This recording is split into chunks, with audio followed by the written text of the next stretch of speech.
French को हराने के बाद ब्रिटिशर्स ने इंडिया के मोस्टली हिस्से पर और सी रूट्स पर कब्जा कर लिया था और अब उनकी नज़र थी India's one of the largest state पर, जो थी बंगाल। उस टाइम पे बंगाल के नवाब सिराज उद्दौला थे और कहा जाता है कि सिराज उद्दौला उन पहले लोगों में से थे जिन्होंने आइडिया लगा लिया था कि ब्रिटिशर्स अब ट्रेड पर नहीं रुकेंगे, they want to rule India. Bengal पर रूल करने के लिए ब्रिटिशर्स वहाँ पे अपने वेयर हाउसेस और अपनी आर्मी एस्टेब्लिश करते गए।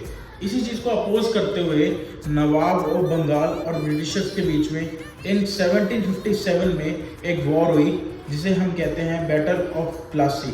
बैटल ऑफ प्लासी हार जाने के बाद बंगाल के नए नवाब मीर जफर ने नवाब ऑफ अवध और मुगल एम्परर शाह आलम II के साथ मिलकर ब्रिटिशर्स के खिलाफ एक और बैटल लड़ी इन 1764, जिसको हम बैटल ऑफ बक्सर के नाम से जानते हैं। बंगाल हारने के बाद हम पर शुरू हुआ एक्चुअली में ब्रिटिश रूल। हम पर लगाए गए अनवांटेड टैक्सेस।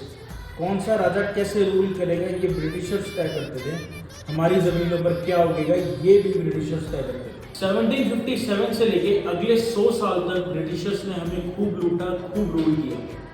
बीच में आवाज़ें भी उठी पर उन्हें दबा दिया गया। फिर आया 1857 का रिवोल्ट। इसके बारे में जानने के लिए लाइक और फॉलो कर लो और कमेंट्स में गेस करो ये फ्रीडम फाइटर कौन थे।